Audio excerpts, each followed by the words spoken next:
Alikho elishona lingenazo ezalo yamukela ke nazi ezihamba phambili namuhla. Usizi kwabasinde engozini yomgwaqo eMpangeni lususe umsindo elozokwakha eThekwini kanti isoka kwelokugwaza libulale intombi.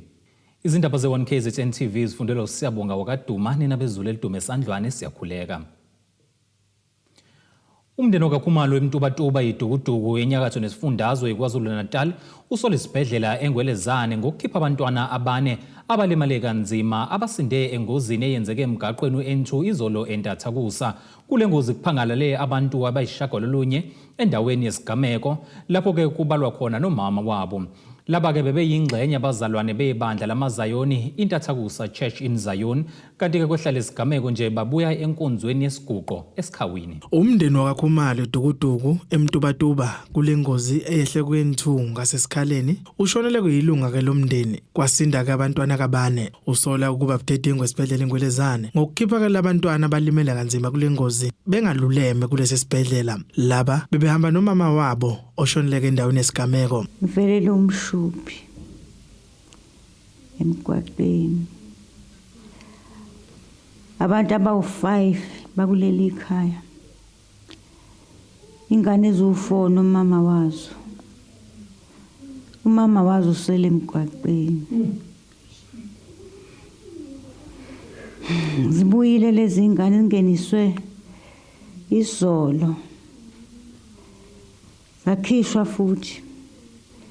Lezi ngane njengoba zila ekhaya akuqaqeki imlomo ayihlali ngezinqa ayithinteki labantu mawubathinta kuhlungu kumzimba. Angasi Nkosi yami ngicela usizo malukhona usizo ningelekelele. Abantu abayishagalombili abashonele kule ngozi eyenzeke ngesikhathi kabazalwane bebuye kwinkonzo yesiguqo ebandakanya iloli elidonsa izithuthu uma ke zise engozini kanye ke neloli ke leHondai bebengamalungu ebandla iNtathakusa Church in Zion okuyibandla lezinze ehluhluwe. Imndeni eshonelwe kule ngozi ithi ayazi ukuthi izothatha ihlanganisene inani ngoba ke iswele makungekho kolula udade bethu ngathi nababheka kanjani nabo kunzima. Saba nokubabheka njengamanje kodwa ke ayisima sikhe sihle ngoba manje mama bengasebenzi nami futhi bangisebenzi ngiyabamba lapha kubuye kuphela so ayisima sibi kakhulu.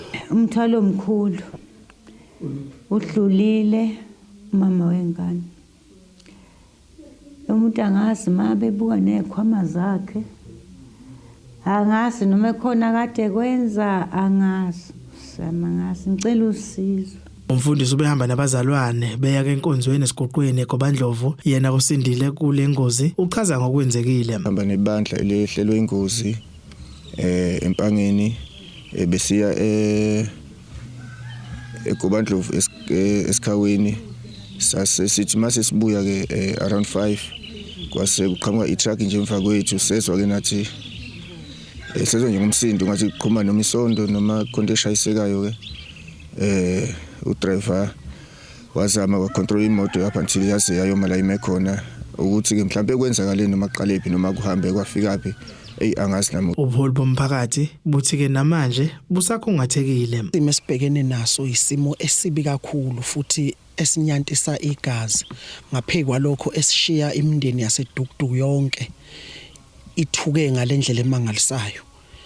Okuqala nje umuntu angakusho la ekhaya uMamkhwanazi ungomunye umama naye othole lengozi eyenzeke ngala ngasesikhaweni naye odlulile emhlabeni ngoba umuntu ela mhlambe namuhla sithatha isinqumo sokuthi mina njengokhansela kanye nenduna yethu ubaba usithole la endaweni yakhe sihambela yonke lemndeni elinyalelwe yibo bonke laba abashonile nalabo abalimalile bangashona nabo sobahambela. Ngane khansela uma kwehla into njengale ivele ibe inkinga kithi sehla senyuka sikhiphe nesokukhiphayo kodwa kumanje sasoqala sigcine phi ngendlela kwenza ngayo.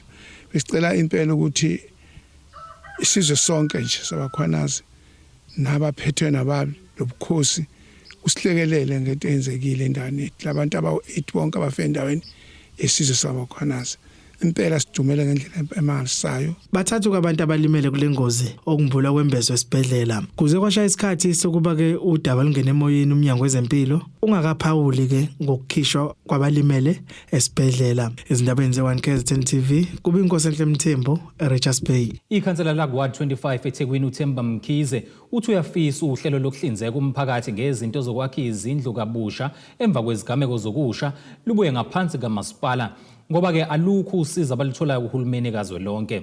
Umkhize usho lokhu ekhuluma neziko lezindaba ulandela umbhikisho umphakathi ukhala ngezinto zokwakha owathenjiswa zona. Lo mphakathi washelwa izindlu zawo ngesikhathi kubheke ephasikeni kulonyaka kuze kube manje awunayo indawo yokufihla ikhanda. Inkinga saba nayo la ngomhla 14 April sashelwa izindlu edonsela ku45 zathi mazisha izindlu sabika kubahole sinabo udaba lahamba la kude sathenjiswa imaterial soyithola. Into enzalayo kuzobe manje imaterial siyitholi namhlanje ke sivala umgwaqo bekuyi peaceful strike asilimazanga lutho sicomplyele namaphoyisa saya station commander wathi kuzofanele sidlulisele udaba lethu lapha sifoma ikomiti kodwa nje ukubhlungu esinakho ukuthi ayikho impendulo eqondile eqhamuka kunational kuthiwa kunenkinga yezemali hleli nje asinandlo bani sibona sibeke komakhelwane impahla lokho kwasala hleli nje kubona sihlele eminyango nje nabo omakhelwane ukuthi bakhathala ukusigcinela impahla. Echaza ukhansela uthi baningi abasalindile naye akasanazi izimpendulo kumphakathi. Imaterial besilokhu sifona ngoba abantu sikhumana nabo remember ukuthi akusewona masipala okhipha imaterial coming from unational so kunensizwa ke besithintana nayo yakhona national and then besilokhu sikhumana nje nayo ukuthi ithi into yematerial uyayibona nje le yamjono lokunamjono leminye kule ndawo okuthwise ePenwood ade bashelwa mhlawumbe na 3 months balale holo eholo la khona nalana ke kwasha futhi ngelento yama Easter I believe it was 13 or 14 kwasha and then masikhuluma into ematerial is like naye akasazi umfowethu ukuthi kwenzakalani.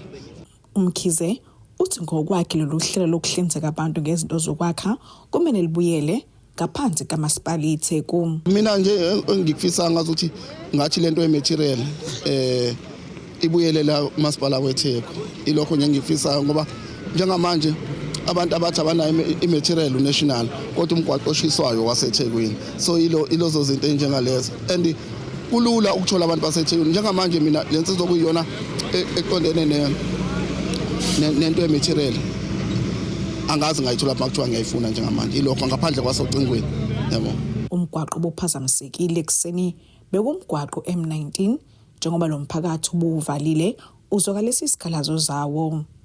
Ngodebo Hospice wezindaba ze1 KZN TV ko Channel 261 ngeseThekwini. Lukhulu usizo olubhekene nomndeni wakamBhele emakhoso emthwalume njengoba indodakazi yabo ibhokotwe ngombese yashona esehlakalweni okusola kuso ubaba wengane uNozipho Mbhele obeneminyaka engama28 ubudala phecelezi 24 ubudala ugwazwe emqaleni ubaba wengane yakhe eneminyaka emithathu ngomgqibelo ntambama esekhaya lakhe.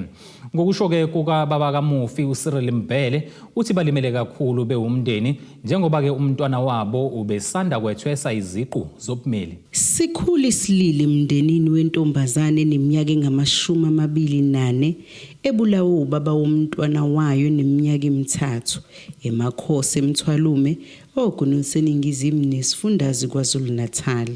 uNozipho Mbhele ubhokotwe ngombese emqaleni washona ubaba wengane yakhe esekhaya lakhe ngomgqibelo ntambama.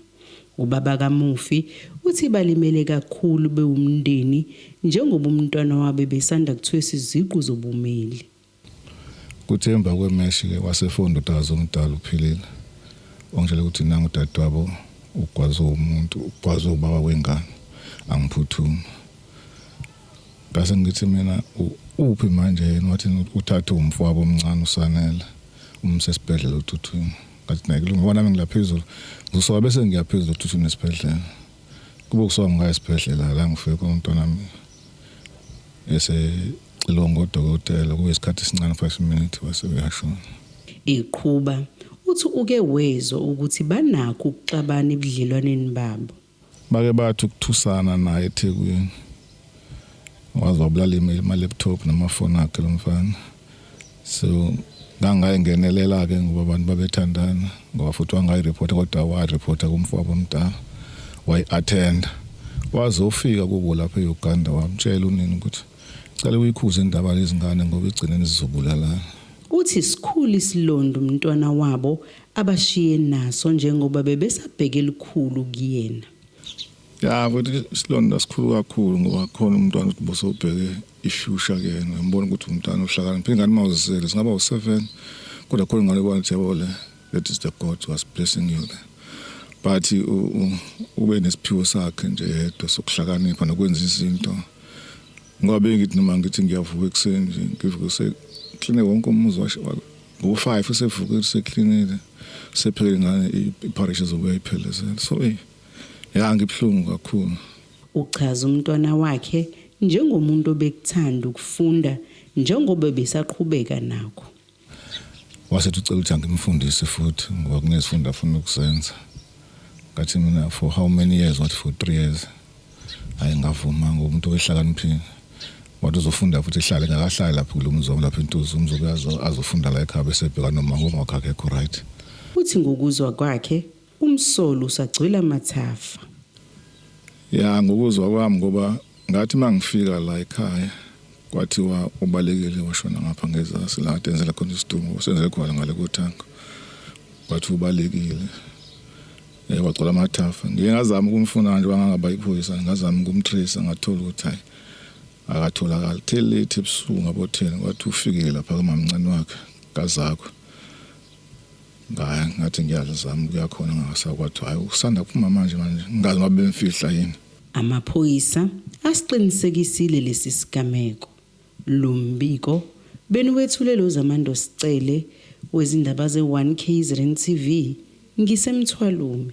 Abahlengikazi abangaphansi kwenyunyana iDenosa kwaZulu Natal babungaza usuku labahlengikazi olugujwa umhlaba wonke namuhla. Kulomgubho kusesibhedlela eGrace eMgungundlovu kuthi usuyiqhaza labahlengikazi ehlengene impilo yeziguli nomphakathi wonkana osukuhambele izikhungo zezempilo ngokwehlukana. Abahlengikazi abangaphansi kwenyunyana iDemocratic Nursing Organisation of South Africa iDenosa ngamafuphi esifundazweni kwaZulu Natal bebehlangene esibhedlela iGrace eMgungundlovu kumgubho wosuku labahlengikazi eligujwa emhlabeni jikelele. Kulomgubho kutuswa igalele labanjwa ngabahlengikazi ngesikhathi sombhedukazwe. Kulomgubho kutuswe igalelo elabanjwa ngabahlengikazi ngesikhathi sokubheduka komkhuhlane ukhuvethe nowadlula nemphefumulo yabantu abaningi wasushiya izintandane nabafelokazi. Kuphinde kwatuswa igalelo elabanjwa abahlengikazi abafana nomama uFlorence Nightingale neshoshovu esasilwisana nobandlululo umama Albertina Sisulu kanye namanye amaqhawekazi. Namhlanje ilanga lokubhiyozela nokujabulela imisebenzi yamanesi umhlaba wonke jikelele ngoba ilanga alakhethwa yi-ICN sikhulumisana neWorld Health Organization ukuthi leli langa masicelebrate uFlorence Nightingale nawo wonke thina amanesi abeba khona la eSouth Africa njengabantu abafana nomama uAlbertina Sisulu, umama Mxenge, umama Thambo nomama uCecilia Khuzwayo yasaqeda ukumngcwaba this year ngoJanuary. Emva kokuthi basebenzile bahambe phambi kwethu bayenza umsebenzi omuhle. So sithi iprofession yethu yenursing njengoba ikwazi ukusiza umphakathi sikhumbula kahle ngesikhathi sika COVID-19 amanesi bebengakhona ukuvala izibhedlela nama-clinics. Wonke umuntu makagula bekaya khona simnakekela sithi siya celebrate namhlanje kunamanesi amaningi ashonile abanye abasena bazali ingane ezisena bazalo ngoba abazali bawo ba contractor i-COVID-19 beshona ngoba besebenzini ngaleyo ndlela. Sithi into enkulu ileyo ukuthi si celebrate wonke amanesi ayenza okuhle la ngaphandle.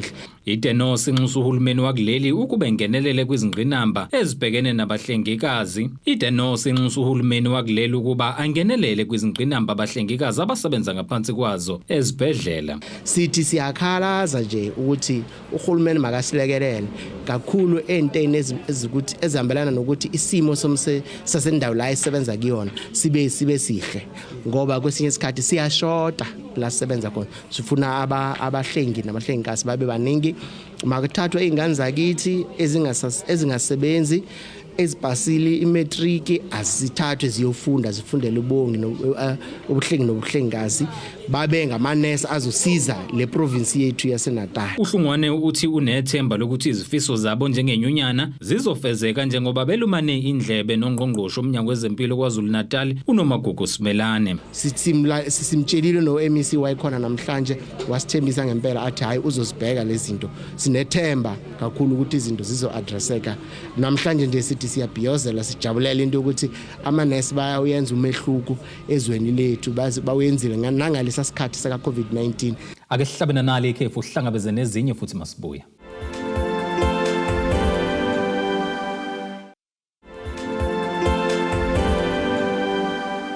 Ake sikubingelele siphinde sikamungele ukuthi ke usanda kubukela izindaba zethu nazi ihloko sifulo sangazo namhlanje. Usizi kwabasinde engozini yomgwaqo eMpangeni lususe umsindo elozokwakha eThekwini kanti isoka kwelokugwaza libulale intombi. Udaba losonkontileka bangayenzi kahle imisebenzi nokholela ekutheni iminyango kahulumeni ikhokhe ngokuphindaphindiwe isiqasha abanye ichazwe njengeyiva eminyangweni wezemisebenzi yomphakathi kwaZulu-Natal. Lokhu kudalulwe ungqongqoshe lomnyango isithangamini nabezindaba eThekwini nalapho eveze ukuthi ke kumiswe izinkampani eziyisikhombisa ukuba zingaphinde zisebenzisane nohulumeni ngenxa yalokhu. Kanti ke sekuqaliwe ke uphenyo futhi ke zizothathelwa izinyathelo ezinqala. Ngemuva kokuba abanikazi bezinkampani ezahlukene ngeviki elihlule beqhinqeke ngaphandle kweminyango eyahlukene kuba ufaka ke wona ke omnyango wezemfundo bekhala ke ngokungakhokhelwa ngemisebenzi abayenzile, umnyango ke wakwa Public Works ubize ke isithangamini nabendaba ukuchaza ke kabanzi ngalolu daba. MEC, thank you for joining us. Can you briefly explain to us what is the purpose of this media briefing? So there was a couple of things. The first was that we know there's a big issue and a big questions regarding payment of contractors, and that there was a letter that was circulated by us to contractors a few weeks back asking them to stop work for projects for the Department of Education because of money owed to us by the various departments that we couldn't pay contractors. Through various negotiations and processes, we're happy to announce that we were able to get the payments from our client departments and make hundreds of millions of rands of payments towards contractors. Some of them were waiting years for their money. And going forward, that we are convinced that we will be able to stay within the 30-day period with the measures that we've now put in place. This is money that is not only given to the contractors. This is actually hundreds of million rands. It's now in the economy of KZN and can be spent on KwaZulu-Natal. So we're very proud of that achievement. The second major thing is regarding blacklisting of contractors that's not doing good work for the Department of Public Works, which means they're not doing good work for the people of KwaZulu-Natal. We've decided to take a much firmer stance on this, that we will now blacklist contractors that do shoddy work or misrepresent themselves when they tender for jobs, and we've identified 7 contractors where this process has now started. And then lastly is regarding our other big debt is to municipalities. Our rates bill runs to about 1.5 billion rand a year for all the municipalities in KwaZulu-Natal, but we don't get nearly enough. We have almost a 500 million rand shortfall from the money what we get from the Treasury to pay these. We've put measures in place. We can announce that we've paid 48 million rand to Msunduzi. We've paid a very large amount to eThekwini and another 20 million to various other municipalities, that while we're still behind, we're doing everything in our power to make sure that we also meet our obligation to those municipalities, and that we've put other measures in place to reduce the amount of money we have to pay to municipalities. These contractors, 7 contractors, which department are they from?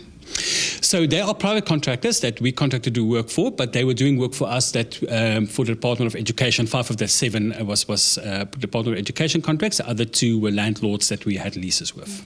You also mentioned with the briefing that there are no work that's been on standstill due to construction mafias. Can you brief us about that? Yeah, so currently none of our projects are stopped. I say currently because these things do change within hours sometimes. But I do think that on the one hand, the swift action we're seeing from SAPS, and I really want to thank SAPS for the wonderful work they're doing in the province of this. But also on the other hand, the stance that we've taken in actually sitting down and talking to the communities communities, talking to the various business forums and saying, but let's work together peacefully to find solutions. I think those two things combined, together with the fact that the national government, together with the provincial government, is now taking a very firm stance and is talking with one mouth and singing from the same hymn book on these things, is really showing results. We're not out of the woods yet, still a hard path. These are criminals, and criminals don't give up easily, but neither do we. So I think we are seeing results. It will be a rough road ahead still, but I think in the end of the day, what the people of KwaZulu-Natal wants is service delivery, and that is what our mandate is to deliver. Thank you so much, MEC, for your time. Thank you so much. Mbukele njengoba wizwala ke yena ungqosho womnyango ke wemisebenzi yayo ke imphakathi echaza ke ngaso ke isithangamina beindaba ababe naso ke la namhlanje lapho ke ececisa khona ke ukuthi ke zikhona ke inkampani abazimisile noma ke abazoyimisa ngenxa ke yongenzi kahle imisebenzi. Eindabeni zewan KZN TV kubeka uNtomo khona Mvubu ngesethekwini. Uthisha wesikole samabanga aphansi eMzingazi Primary yenyakazo nesifundazwe KwaZulu-Natal uMpilo Ocele uthi ukuhlonishwa kwakhe ngendondo ye-Best Global Academician kwelasendiya kwi-World Summit Renaissance Day kuzohlomlisa kakhulu abafundi balesikole. Khuluma nethimba lezindaba uCele uthi ukwenza kahle kothisha balesikole kuhlomlisa kakhulu abafundi. Babonakala belokhu beqhubeke enjalo nokubeka isikole samabanga aphansi uMzingazi Primary kuyibalazwe othisha balesi sikole njengoba omunye wothisha ephinde wahlonishwa ngendondo yokuba uthisha owenza ucwaningo aphinde abhale. uNkosikazi Gumede uthi lokho akugcini ngokusiza yena kuphela kodwa kusiza nabafundi balesi sikole. Kwenzeka ke nge-22 April 2024 ngamenywa eIndia la khona bekunomcimbi omkhulu iWorld Summit Renaissance Day. So ngahamba ngaya khona bengimemile ngingomunye ababehlomulile ngokuthi ngiresearcher ngenza ama research anohlonzo ezweni lonke bekumcimbi okuhlanganyela kwamazwe onke lapho khona enginikeza noma ngaxonyeliswa ngendondo okuthiwa i-Global World Academician or abanye bathi i-Best Global Academician. Le ndondo lena echaza ukuthi ngumuntu othanda ukufunda, ngumuntu othanda ukudlulela ngale kweclass. Kungisize bloko, kungisize ngokuthi mangiye eclassini ngiyase nginezinto eziningi emqondo nami ukuthi lengane ngingayisiza ngalolu hlobo, lengane ngayisiza ngalolu hlobo. Lapha ke India kwi city of Guwahati ngeke ngahamba bengimemile bangikhokhela onke amathikithi yonke into ngaye emcimbini wakhona ubumnandi ngendlela eyisimanga ngaxokumana nabamazwe ahlukene ngavakashela izikole zakhona lapha kwi city of Guwahati ngavakashela izikole zakhona lapho khona bengiyocoshela futhi ulwazi lokuthi ngabe bona as Indians bafundisa kanjani bahluke ngani kunathi ngendlela thina ama South Africans esifundisa ngayo. uGumede uphinde waveza ukuthi lokhu kunomthelela omuhle kulesi sikole njengoba abafundi bethola imfundo esezingeni baphinde bakwazi nokwenza kahle kwizikole zamabanga aphezulu. Thisha bakhiqizwa khona uthisha bohlobo ongangokuthi even nezingane sikhiqizayo sifundisa uEnglish homes, uEnglish home. Ingane zethu ithathwa ezikoleni zamamalti, zithathwa ngaphandle kongabaza, zifike lapha na zi-excel ithola ama-awards zibe ngama-prefect zibe izinto ezinkulu ngenxa yohlobo lothisha bakhona eMzingazi Primary School. Bayafunda othisha bakhona siyayikhulisa ngolwazi endaweni eziningi ezihlukeneyo, siyangenela ama competition, siyayizama ngayo yonke indlela ukuthi whatever okuza nolwazi kithi sikufunde ngendlela eyisimanga. Isekele likathisha enhloko kulesi sikole uzwakalisa ukujabula ngalokho kwenzekile kokuhlonishwa kwathisha waphinde waveza nokuthi kuhlomlisa isikole ngakwezemfundo kanjalo nomphakathi. Nasiyisikole siyaziqhenya kakhulu ngemisebenzi awenzile kanti futhi siyabakhuthaza nabanye ozakwethu ukuthi abangenelele kuma competition bangasabeli kude ngoba lokho akuphakamisi nje kuphela umuntu as a person but iphamisa isikole nomphakathi esisebenza kuona futhi kuphinde kukhuthaze nabantwana bakusona lesikole sethu. Siyaziqhenya kakhulu ngokuba nothisha abazimisele. Akusiyena kedwa ke bayeza abanye siyeza nje siyalandela sizoyilanda futhi eminye imiklomelo ukuphakamisa iflag laseMzingazi Primary School. Sibonge kakhulu futhi uthisha omkhulu wethu Mrs Ebset Nxumalo ongabi nako ukusivimba ukuthi sibe nenqubekela phambili. Lesi sikole sisendaweni esemakhaya ngaphansi kwamasipala uMfolozi kanti sibonakala silokho siqhubeke njalo nokukhiqiza othisha abenza kahle nabahlonishwayo emazweni. Ezindabeni ze-1 TV kubika uThabani Maphumulo eMzingazi. Ake siphinde futhi sihlabene nalo elinye ikhefu sihlangabezene ngosezomnotho kanjalo nesimo sezulu masibuya.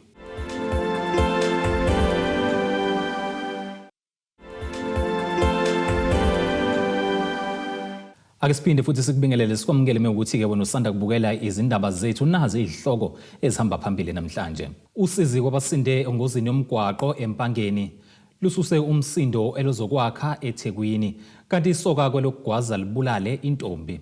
Kuleli qophelo singena sijule ngosini yezomnotho. Irandi lakuleli liwu 18 rand 24 cent maliqhathaniswa nedola lasemelika libe u20 rand 29 cent maliqhathaniswa nopondo seBrithani liphinde libe u24 rand 4 cent maliqhathaniswa neeuro lase-Europe. Igolide ke lona lingu $3,232.54 i-ounce kuthi oil ongahluziwe ube u$63.91 umphongolo. Kuleli qophela ke singene sijule engosini yezimidlalo. Umphathi wechweba likaloliwe Richards Bay uDennis Mqadi uthi kubalekile ukuthi abasebenzi benyakazisa umzimba ukuze bephile kahle isikhathi eside. Umqadi usho lokhu ngesikhathi eqhubeka imidlalo enhlobonhlobo enkundleni yezemidlalo eMhlathuze Sport Complex ebihlanganisa nezinye izinkampani ezakhelele lidolobha. Bekungokuqala ke nqa ukuthi izinkampani ezahlukene Richards Bay zihlanganise ezemidlalo enhlobonhlobo esibala ibhola lezinyawo elumnqokiswano umlabalaba ivolleyball kanye nechess. Umphathi wechweba kaloliwe eRichards Bay uDennis Mqadi uthi ke kuyabajabulisa ukuthi lemidlalo engeyokuqala nqa ibeke impumelelo futhi njengoba ke izinkampani noma izimbono ezahlukene zindawonye inhloso yakho ukuthi kwakhiwe ubudlelwane futhi kuqhuqhuzelwe impilo enhle. Nqa ukuthi senze umcimbi ofana nalona ukuthi sihlangane sonke nje sama industries si contributele ukuthi hayi asihlanganeni senze kulomgidi la kuhlangene khona ama sports ahlukeneyo marabaraba to netball to volleyball soccer nako konke okunye nje kodwa ikakhulukazi kufocus kakhulu kuma industries alana beka ukuthi nje mase siyaphambili siyenza iminyaka yonke sizoba naso isikhathi esanele ukuthi sivocavoce sikwazi futhi nokuthi senze ezinye izinto nje ngaphandle kokusebenza ngesiqale nje nge-network sihlangane sazane sima industries. Kanti ke izinkampani noma iziguboni ebezibambe iqhaza kule midlalo uTransnet, South 32, RBCT nezinye abaxhasi balemidlalo bathi ke ezemidlalo zibalekile ukuthi abantu bephile bengagcini nje ngokuba kahle ngokumsebenzi kepha ke kodwa nempilo yabo ibe sesimene sihle. Important that as big companies we collaborate towards community upliftment and making sure we improve the lives of people in the region. Manje thina size ukuzosponsora so sinikeza nje abantu more than just the information about the property industry siphinda sinikeze ama trophies kubantu abaphumelele namhlanje kulomncintiswano khona. We are sponsoring the volleyball tournament this weekend and we are excited to be here and partner with the industry and expand our foot in Richards Bay. Lemidlalo ke ithathe izithuku ezimbili kube sekuqonyiniswa laba abanqobile ngezindondo kanti ke lemidlalo kulindele ukuthi ke ibanjwe iminyaka yonke. Lezi izindaba ze1KZN TV ngengosamkeliswe Nqulunga kise Richards Bay. Ake sikubhekelena nasi isimo sezulu esingalindeleka.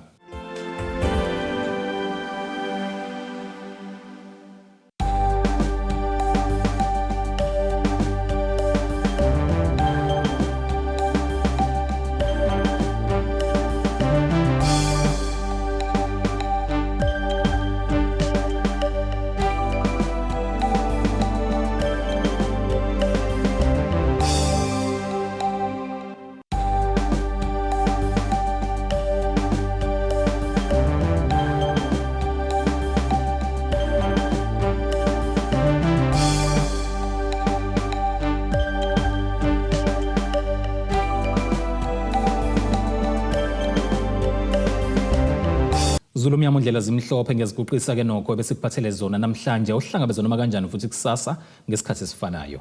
Abethuli bethu bezindaba baxhaswe iTulis Bayview Bridal. Ungabashayela kulezi zinombolo ezivelile.